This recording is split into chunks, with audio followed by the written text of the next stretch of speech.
재미있는 사람들과 함께 한바탕 웃고 나면은 속이 시원할 정도로 기분이 상쾌해지는 것을 느껴보았을 것입니다. 사람은 많이 웃어야 합니다. 많이 웃을 때 그만큼 젊어지는 기분이 듭니다. 웃음이 많은 사람은 아마도 건강하고 행복한 사람일 것이 틀림없습니다. 여러분 몇 번이나 웃습니까? 연구조사에 의하면은 억지로라도 웃을 때 세로토닌이라는 좋은 물질이 나와서 몸의 면역력도 높아진다고 합니다. 그러다 보니 웃는 것이 보약보다도 더 낫다라는 생각이 듭니다. 그만큼 인간에 있어서 웃음이라는 것은 행복을 만들기 위한 절대적인 전략이지요. 나의 미소 때문에 다른 사람에게까지도 기쁨이 전달된다는 것을 아십니까? 저와 여러분의 미소 때문에 상대방의 기쁨이 올라간대요. 우리의 웃음 때문에 다른 사람에게도 기쁨을 전달할 수 있다는 것입니다. 여러분이 지은 미소 때문에 주변 때문에 많은 사람들이 행복합니다. 우리들 주변에는 미소를 짓게 하는 사람들이 있지요. 여러분 무엇 때문에 웃습니까? 어린아이가 있으면 온 가족이 웃음바다에 넘쳐나고 있습니다. 왜 웃습니까? 어린아이가 일어나서 하품만 해도 웃지요. 어린아이가 기어다니거나 걸을 때 좋아서 어쩔 줄 모릅니다. 아이가 엄마라고 소리를 부르는 순간 엄마는 그야말로 기쁨이, 엄청난 기쁨이 마음에 다가옵니다. 왜 웃습니까? 왜 어린아이를 보고 웃습니까? 이쁜 짓을 하니까 웃는 것입니다. 여러분, 지난주 소그룹 시간에 이런 말씀을 나누었습니다. 여선교회가 한마음이 되어 가기를 노력하는 모습을 보고 여선교회가 우리 목사님에게 큰 웃음을 주었다라고 말씀을 어느 분이 나누었습니다. 여러분, 목사가 왜 성도를 바라보고 웃습니까? 언제 목사가 미소를 지을까요? 성도들이 서로 하나 되기를 위해서 몸부림을 치고 있을 때 목사는 미소를 짓게 됩니다. 시편 133편 1절에 보니까 보라, 형제가 연합하여 동거함이 어찌 그리 선하고 아름다우고 주 안에서 형제된 자들과 함께 서로 관심을 가지고 다가가는 모습, 그 모습을 보고 어찌 미소를 짓지 않을 수 있을까요? 우리가 서로 관심을 가지고 아끼며 사랑하는 것보다 아름다움이 어디에 있겠습니까? 그렇다면 가장 추한 것이 무엇일까요? 우리가 하나님을 믿는다고 하면서 형제를 미워하면서 연합하지 못하는 것, 그것처럼 추한 것이 없는 것입니다. 여러분, 웃음이 사라지는 이유가 무엇 때문에 그렇다 생각하십니까? 저는 이렇게 한번 결론을 지어봤습니다. 나에게 웃음이 사라지는 이유는 누군가를 미워하고 있다는 증거입니다. 아이들이 웃음이 많은 이유가 무엇일까요? 왜 아이들이 미소를 자주 띠고 웃습니까? 그들에게는 미워하는 사람이 없기 때문에 그렇습니다. 그런데 아이가 자라면 자랄수록 웃음이 사라지지요. 우리들은 아이였을 때는 아무거나 보고 재미있어서 많이 웃었습니다. 세상을 살면 살수록 우리들의 미소에는 아름다움이 없는 것이죠. 여러분, 미워하는 대상이 없기 때문에 아이들은 많이 웃는다고 합니다. 코미디언처럼 누군가를 웃겨주지는 못하지만 누군가의 말에 우리들은 웃을 수 있는 것 아니겠습니까? 하나님의 자녀로 살아갈 때 미소가 사라져가는 이유는 믿음이 온데간데 없이 증발해 버린 이유이지요. 하나님을 미소 짓기 위해서 가장 필요한 것이 있다라면 무엇일까요? 이것이 바로 믿음입니다. 본문 6절에서도 보니까 믿음이 없이는 하나님을 기쁘시게 하지 못하나니, 아무리 믿음이 있다고 말하지만 하나님을 기쁘게 하지 못한다면 믿음이 없는 자와 같대요. 하나님을 기쁘시게 하려면 믿음이 있어야 한다는 말이지요. 오늘 본문을 보니까 하나님을 미소 짓게 하는 성경 인물들로 가득 차 있습니다. 믿음으로 아벨은 가인보다 더 나은 제사를 드렸습니다. 믿음으로 에녹은 죽음을 경험하지 않고 하늘로 옮겨졌지요. 믿음으로 노아의 가정은 구원을 받았습니다. 믿음으로 아브라함은 부르심을 받을 때 순종함으로 복을 받았고요. 믿음으로 사라는 나이가 많았으나 잉태할 수 있었습니다. 믿음이 이처럼 중요합니다. 오직 의인은 믿음으로 말미암아 살리라고 하였습니다. 그 믿음은 어디에서 나올까요? 믿음의 척도는 그 사람을 보면 나옵니다. 그 사람의 모습을 보면 나옵니다. 그 사람의 행동하는 것을 보면 그 사람의 믿음을 알 수 있습니다. 우리가 어떻게 하면 하나님을 미소 짓게 할 수 있을까요? 가장 먼저 하나님을 향한 열정이 있어야 합니다. 지금보다 더 하나님께 가까이 가기를 원하는 열정이 있어야 합니다. 4절을 보십시오. 믿음으로 아벨은 가인보다 더 나은 제사를 하나님께 드림으로 의로운 자라 하시는 증거를 받았으니 하나님이 그 애물에 대하여 증언하시니라. 아벨은 가인보다 하나님을 향한 진심 어린 열정으로 예배를 드렸답니다. 어제보다 오늘보다 내일 어떻게 하나님을 기쁘시게 할까 하는 마음이 저희들에게 있어야 합니다. 그러한 하나님을 향한 열정이 우리의 마음속에 늘 깨어 있어야 합니다. 열정과 의욕을 혹시 혼돈하는 사람이 있습니까? 열정이 무엇이고 의욕이 무엇입니까? 열정은 어떠한 목적을 가지고 그 목적을 향해서 나의 마음속에서 우러나오는 거 있죠. 그 목적을 향해서 나의 강력한 마음, 그곳에 가고자 하는 강력한 추진력을 우리는 열정이라고 이야기합니다. 그렇다면 의욕은 무엇일까요? 의욕은 의무감과 책임감으로 앉아있지만 그저 떠밀려 가는 현상을 말합니다. 열정적인 사람은 반드시 해내고 말아야겠다는 각오가 있어서 강력한 파워를 일으키지만, 의욕적인 사람은 사람의 눈치만 살피다가 장애물이 나타나면 피하지 못하고 주저앉고 맙니다. 열정은 누가 있든지 없든지 정성을 쏟아 잘 해보고 싶다라는 마음이 열정입니다. 아벨은 가인보다 더 나은 제사를 하나님께 드렸다라고 말씀하였습니다. 더 나은 예배가 무엇입니까? 더 나은 예배. 하나님은 중심을 보신다라고 말씀하였으니 더 나은 건물, 더 좋은 음향시설, 더 좋은 환경이 아닐 것이 분명합니다. 다윗은 시편 69편 30절에서 31절에서 이렇게 노래합니다. 내가 노래로 하나님의 이름을 찬송하며 감사함으로 하나님의 광대하시도록 하리니 이것이 소 곧 뿔과 굽이 있는 황소를 드림보다 여호와를 더욱 기쁘시게 함이 될 것이다 라고 했습니다.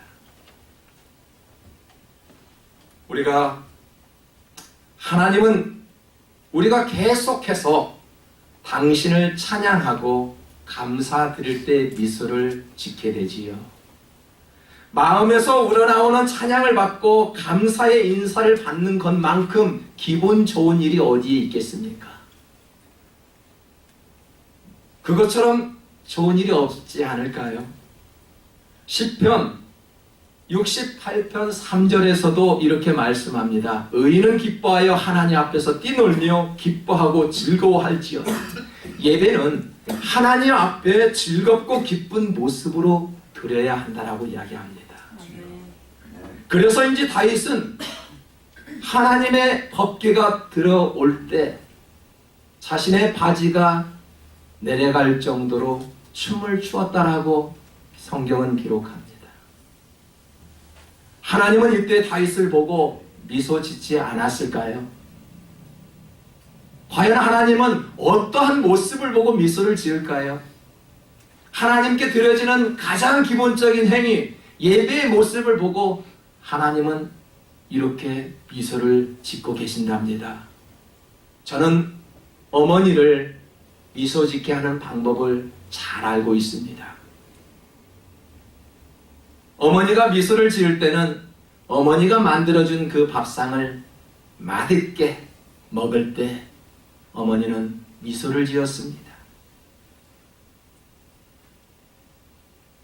사랑하는 자녀들과 함께 오손도손 어머니가 만들어준 그 음식을 먹을 때 어머니는 그렇게 많이 웃는 것을 보았습니다. 자식들은 엄마가 만들어주신 그런 음식을 먹어서 즐겁고 엄마의 얼굴에 미소를 짓게 하니 즐거웠습니다. 예배가 그렇습니다. 예배는 하나님의 부르심에 참여한 자로서 하나님을 기쁘시게 하는 행위입니다. 예배에 대한 열정이 있을 때 하나님을 미소 짓게 할 수 있습니다.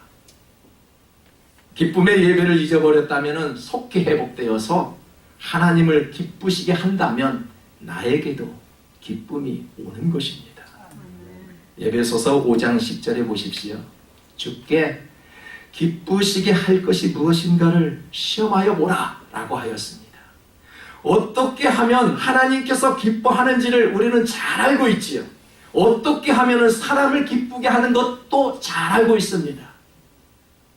저는 어머니를 기쁘지 않게 해드릴 수 있는 방법도 잘 알고 있지요. 어머니가 음식을 차려주면 저는 절대 밥을 먹지 않습니다. 어머니의 마음이 얼마나 속이 상할까요? 이처럼 예배는 하나님께서 초대해 주신 잔치의 시간입니다. 이 시간에 기뻐하지 않으면 하나님께서 기뻐하실까요? 한 시간 예배를 우리는 소중히 드릴 때 하나님은 기뻐하신다는 것입니다. 사랑하는 성도 여러분, 우리가 하나님을 기쁘게 하는 것도 잘 알고요, 사람을 기쁘게 하는 것도 우리는 잘 알고 있습니다. 그런데 그렇게 하지 못하는 이유가 어디에 있겠습니까? 헌신은 하고 있는데 변덕스러운 헌신 때문에 그렇습니다. 예수님이 십자가에 달리셨을 때 남자들은 모두 다 도망가 버렸습니다. 하지만 연약한 여자들만 예수님의 죽음 끝자리까지 따라왔습니다. 죽기까지 예수님을 따르겠다고 다짐한 베드로의 모습을 보십시오. 예수님을 잡으려 온 말고의 귀를 잘라버렸던 사람이 아니었습니까? 끝까지 주님을 추종하고 따랐던 그런 사람이 아니었습니까? 어느 날 갑자기 예수님이 죽음 앞에 있을 때 베드로는 3번씩이나 나는 저 사람을 모른다라고 부인했던 사람입니다. 그것이 바로 제자들의 변덕스러운 헌신이었습니다. 사람은 처음과 같이 끝도 좋아야 합니다. 하나님이 미소 짓는 이유는 변함없는 헌신입니다. 사람도 변함없는 사람을 좋아합니다. 상황과 형편이 좋지 않아도 처음과 끝이 변함없는 그런 사람, 그렇게 신뢰를 주는 사람을 좋아합니다. 그런 사람을 보고 미소를 짓지요. 본문 7절에 보니까 믿음으로 노아는 아직 보이지 않는 일에 하나님의 경고하심을 받았지만 방주를 짓는 헌신을 통해서 가족을 구원하였습니다.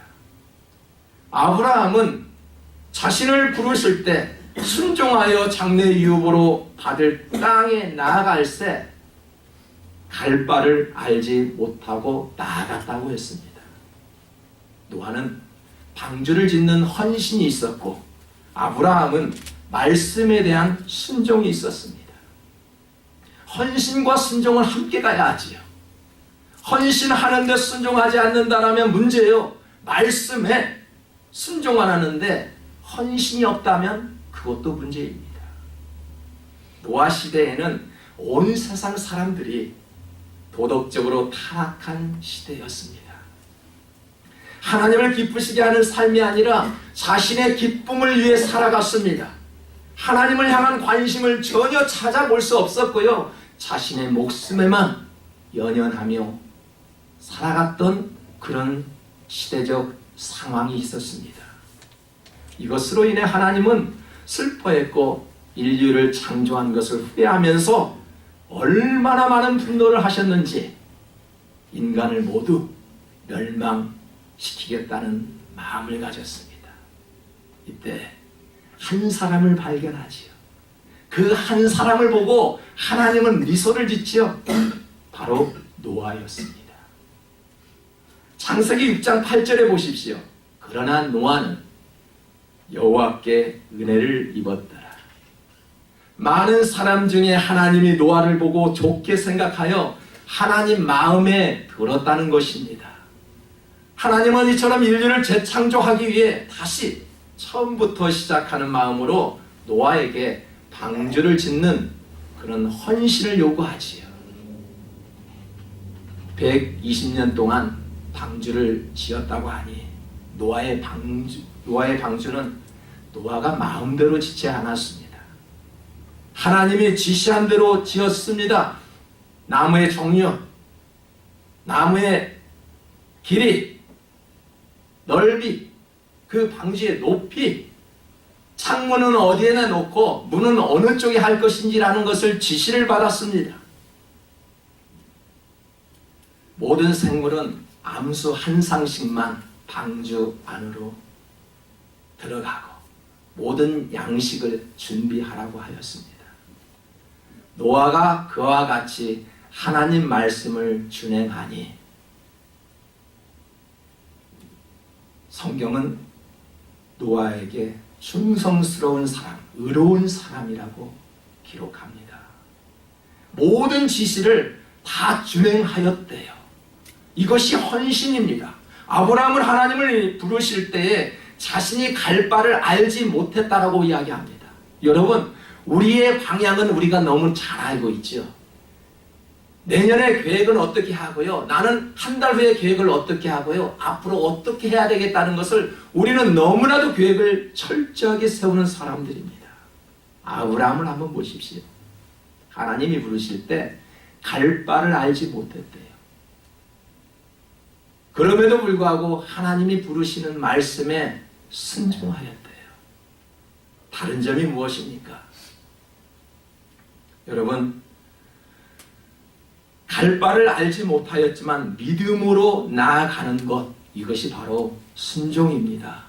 변함없는 헌신과 순종의 결말은 하나님이 웃으시고 하나님께서 책임져 주신다는 것입니다. 하나님을 미소짓게 하려면 하나님을 믿겠다는 그런 의지가 있어야 합니다. 아브라함과 사라는 늙었지만은 아이를 갖지 못했지요. 계속 늙어갑니다. 아이를 보고 싶었지만은 아이를 가질 수가 없었습니다. 그런데 본문 11절에 보니까 믿음으로 사라 자신도 나이가 많아 단산하였으나 잉태할 수 있는 힘을 얻었으니 이는 약속하신 이를 미쁘신 줄 알았습니다. 아브라함의 나이 100세, 사라의 나이 90세에 아이를 출산했다라는 것을 여러분이 믿으십니까? 여러분, 이처럼 그 나이에 아이를 낳는 기적을 보았습니다. 그 이유는 간단합니다. 아브라함의 아내 사라에게 아들이 있으리라 라고 말하신 하나님의 천사의 말을 기억하시지요.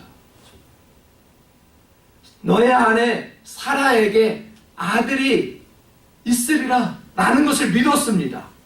그렇게 말씀하신 하나님은 신실하다라고 믿었기 때문입니다. 이처럼 신앙은 무언가 의지가 있어야 하지요. 하나님 중심으로 살겠다라는 그런 의지가 있어야 합니다. 하나님은 우리를 향해 복 주신다는 그런 의지가 있어야 합니다. 그런데 우리가 믿음으로 행하지 못하는 이유가 무엇일까요? 복을 받지 못하는 이유가 무엇일까요? 자꾸만 복의 길을 피해서 가려고 합니다. 딴 길로 가려고 합니다. 아브라함과 사라는 어렵게 이삭을 낳았습니다. 이삭이 얼마나 소중하고 사랑스러웠을까요? 하나님보다도 더 사랑할 수 있는 존재로 자리 잡고 말았습니다. 어느 날 갑자기 하나님은 이삭을 번제물로 드리라고 말씀하지요. 하필이면 왜 가장 사랑스러운 아들입니까? 여러분, 하나님은 가장 신뢰하고 가장 아끼는 것을 하나님 앞에 내려놓기를 원하십니다. 그런데 가장 소중하고 가장 귀한 것은 우리들 뒤에 숨겨놓지요. 내가 하고 싶은 것 절대 하나님 앞에 드리지 않습니다. 하나님은 그렇게 말씀하지 않습니다. 가장 소중한 것을 내 앞에 보여라. 그렇게 말씀하시지요. 하나님은 이삭을 번제물로 드려라고 했을 때 무슨 의미입니까? 이삭을 드렸더니 그 이삭 때문에 하나님이 주신 약속의 땅에서 벗어나려고 하는 아브라함을 바로잡기 위해서 그 아들을 번제로 드리라고 말씀한 것이지요. 하나님은 가장 신뢰하고 가장 아끼는 것을 하나님 앞에 내려놓고 하나님께 집중하길 원하십니다. 하나님은 사람에게 주는 고난의 강도가 다르지요. 작은 일에도 빨리 깨우치며 제자리에 돌아오는 사람이 있습니다.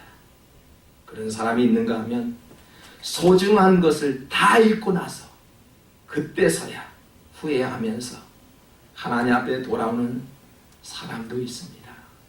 빨리 깨우치고 돌아서는 길만이 바로 살 길입니다. 우리에게 크고 작은 고난이 밀려올 때마다 하나님께서 주신 신호로 받아들여야 합니다.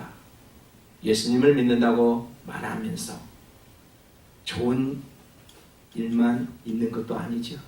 우리가 예수님을 잘 믿는다고 우리에게 좋은 일, 항상 망사 형통의 길은 아닙니다. 로마서 8장 17절에 보니까 이런 말씀이 있더군요.